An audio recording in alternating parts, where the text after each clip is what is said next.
somebody's house. No, real. Yeah. Okay, Rabotai, good morning to everybody. Boker Tov. Rabbi, we should announce that, you know? Yeah. We should announce it. Can I announce it? What? Can I announce it? Okay. Rabotai, please be careful. You know, checking out your mezuzot, it's very important.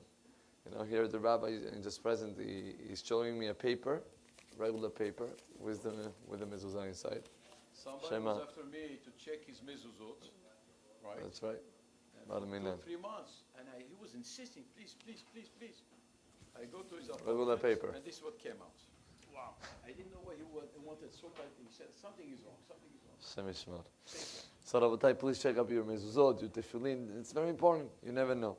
Anyway, we're dedicating the shul Leilun Nishmat Devorah Fegi Bat Shemuel, Ora Devorah Bat Shemuel, Esther Rivka Bat Avraham, Monica Bat Fani, and Menachem Mendel Ben El Hanan. Ruach Hashem Tenachem Gan Eden. Rabotai, we know, I asked you at the beginning of the week this question, and I would like to touch in a different angle. Beautiful answer. We ask about Sarah Imenu. Shenei Haye Sarah, and we said that Shenei Haye Sarah, Rashi says, Kulam Shavim Letova. All of them were the same level. For Sarah Imenu, everything was good. And we ask, what do you mean everything was good? You know how much suffering she had, and the moments that she had joy, you want to tell me that it's the same thing? Rabbi, the answer is unbelievable answer. Listen up. They said, there are in the world 2 types of Jews. One type of a Jew is a Jew that fulfills mitzvot. But the reason why he wants to fulfill mitzvah is to get to a certain goal. Example, somebody that is learning Torah because he wants to have a lot of knowledge. How a guy told me? He told me, listen, I realize how much the Torah helped me for the business. The Gemara, I'm coming every day to learn Gemara. It's nice.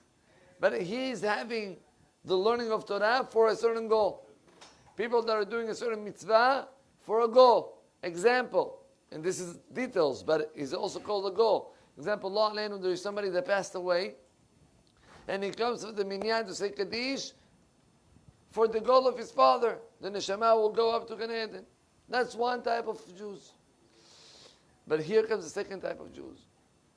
The second type is that he fulfill mitzvah because it's called Retzon Hashem, is the willing of God.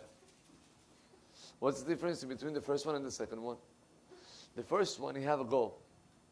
If he's not going to get to the goal, he's going to feel bad. He's going to feel that he's not reaching it. He's going to be upset. But the other type of Jew that fulfill mitzvot not because of the goal, but just because it's Retzon Hashem, the willing of God. So really doesn't matter what is the willing of God today, really. If he wants me to help me out in the business, or he doesn't want me to help. If he wants to, that I will have success in my education with the kids, or he doesn't want right now. What's the Retzon Hashem today? What I'm supposed to do today, what is HaKadosh Baruch Hu expecting from me? Rabotai, that's a huge difference in the way of living of a person. The Torah is telling us, you know how Sarah got to the level that Shenei Haye Sarah, all of her life was the same? Simple. When a person lives with that mentality, that whatever happened in my life, every day is Retzon Hashem and I'm fulfilling it accordingly. Today I have a lot of power to do all the mitzvot, good. Tomorrow I don't have all the power, fine, that's Retzon Hashem, that's part of the will of God. So today God is not expecting me to do exactly the same thing as yesterday. He's expecting me to do whatever I can. When a person have this in mind all these days, he understands it doesn't matter, there is money, there is no money. Of course it's much more comfortable. But what is the main point? Retzon Hashem. You know the reason halacha. If I walk in the street and I find a wallet, this wallet, mashallah, $1,000 in, credit cards, everything good. I have obligation to look for the owner, of course. But what if I hear the man that was having the wallet, yeah? Just before I got to him, I hear him talking with his friend. I lost my wallet. You know what? Kaparat avonot. Yalla. We'll go kapara. This is called Ye'ush. And Ye'ush, it's making it automatically to become mine. So ask the Mefarshim, 1 second. Why are we putting, what is this halakha? If it belongs to him, he has to return it. If not, halas. So I heard a beautiful perush. I'm forgetting the name of who. One of the Gedolim that he says that the reason why Chachamim established that if a person does yush, it's not anymore his. It's a knas. Knas is called. It's a fee. It's a how you say knas? Multa. Penalty. Thank you. It's a penalty. Why it's a penalty? Because you're making yush. You're giving up.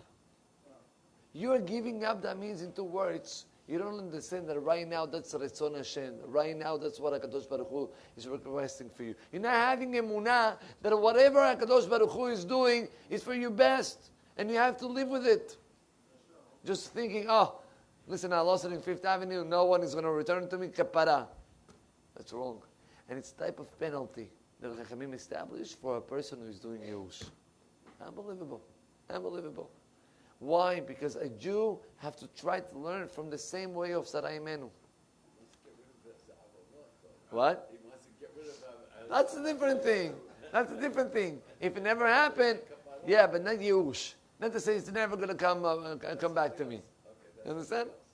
But of course, if it happened, you can say kapara as I hope that will erase my averot, but not as a Yehush. Rabotai, this concept is so important. There was a couple that both of them, the husband and the wife, they were teaching kids. They had programs in the shul. The husband was teaching the boys, ta'amim and tehillim and this and that. And the wife was teaching up the girls. They realized that Baruch Hashem, the wife, she's having a lot of success. The girls are coming and they're participating and it's easy going with them. And the husband is struggling. Rabbi, it's a true story. They went to one of the great educators in Israel. His name is Rabbi Yaakovzon. And they asked him, Rabbi, what I am doing wrong? I'm doing the same exactly Tehillim, same tickets, same prices, same everything. So he asked a few more questions. And then he told him, listen, what are you doing? It's nothing. What do you mean it's nothing? He says, make the following try.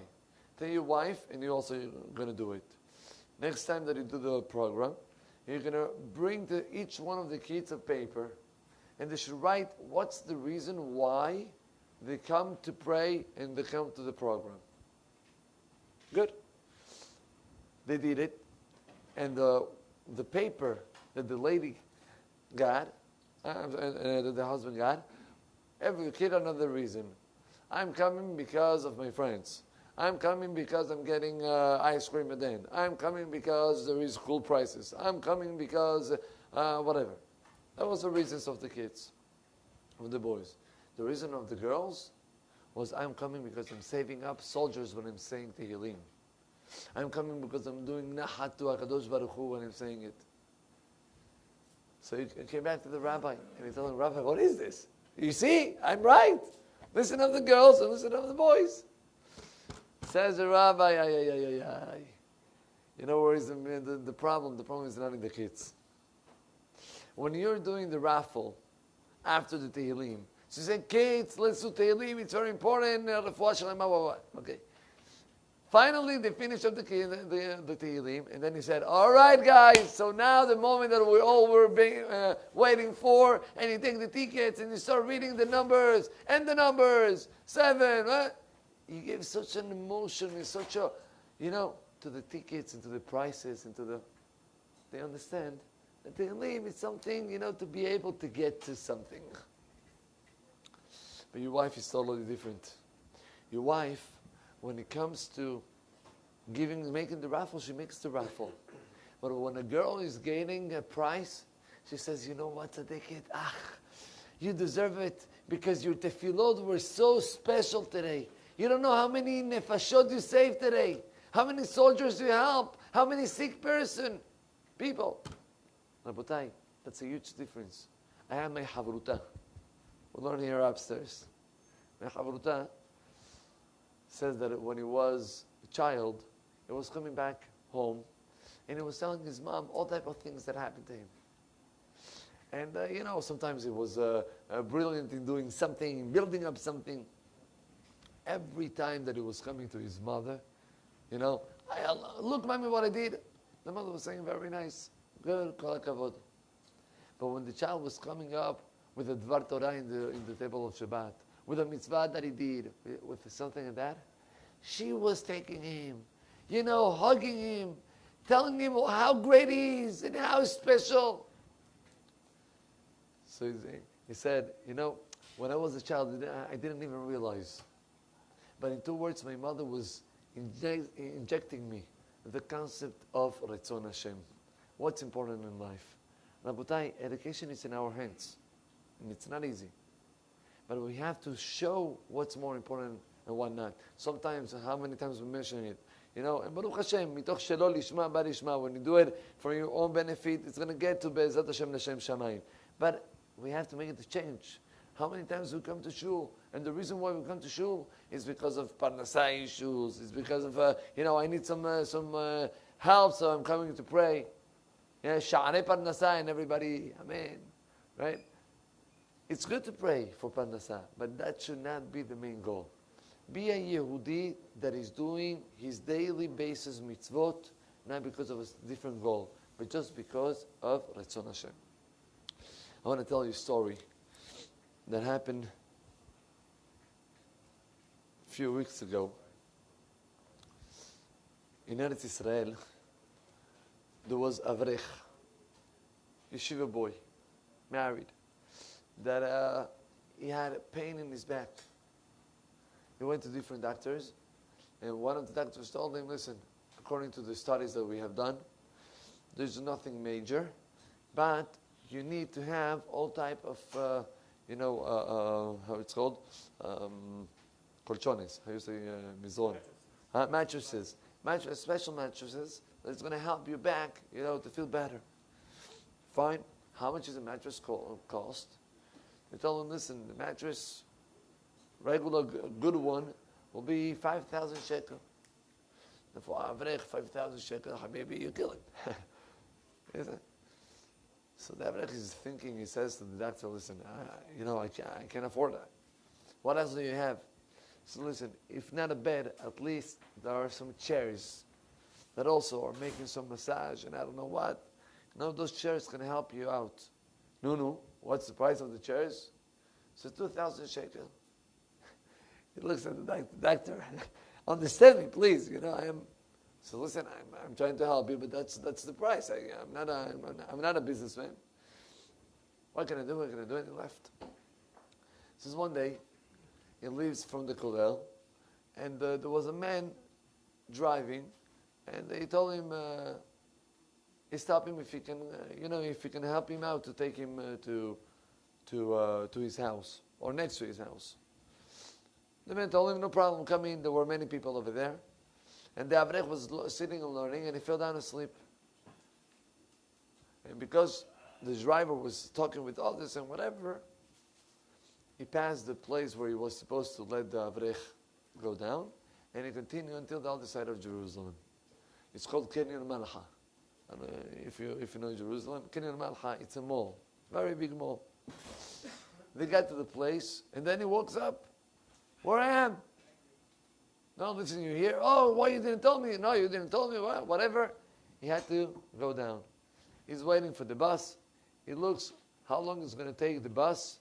He had a few minutes. I don't know, 15 minutes maybe. Says, you know what? Meanwhile, he sees a store in the Kenyan Malcha. It's called Dr. Gav. Dr. Gav is a famous store of all type of things for the bank. And anyway, he decides to enter to the store. He says, all the time I had in my mind, why Borei Olam is doing this to me? Why I have to wait? They took me until Malcha. And then he started to have all these type of thoughts. He stopped himself. He says, you know what? Listen, If Borei Olam is putting me over here, that's Ritzon Hashem. What am I going to start? Driving crazy myself? That's Ritzon Hashem. That's it. He entered to the store. And there was this chair with the massage, right? He says, you know what, let me try the chair. He sits down, was making him good. He's not going to wait over here. I'm going to ask the owner if he doesn't mind. I have 10 minutes to wait. Why not? The owner allowed him, and he was sitting in the chair enjoying his back. And then he says, a man comes in. This man was a singer in Israel, whatever, famous. The owner was so excited that he came. Yes, we're going to help you out. And because the owner was there, and the singer was there, and he was there, they started to talk in between them. And the singer asked him, what are you doing sitting here? So he explained to him, I cannot afford it, and that's why, 10 minutes I have. The singer turns up to the Baal Habayit, and he tells him, do me a favor. The chair, I paid for it. The Avrech was like, no, what do you mean you're going to... Listen, Tzaddik, I need your tefillot. Do me a favor. You pray for me. I'm paying this chair. How you came? So, boss, I have no car. He says, what do you mean? I'm paying also a taxi. You're going to take this special chair. Where you're going to be schlepping up with the chair? No. I'm going to pay you a special taxi, okay, until your house with the chair. So not only I got a straight taxi, to my house without waiting, but I also got the chair. And all this, I know that it came only because of one reason. I understood that whatever is happening in my life, it's called Ritzon Hashem, the willing of HaKadosh Baruch Hu. Rabotai, living with this type of life, it's changing our life.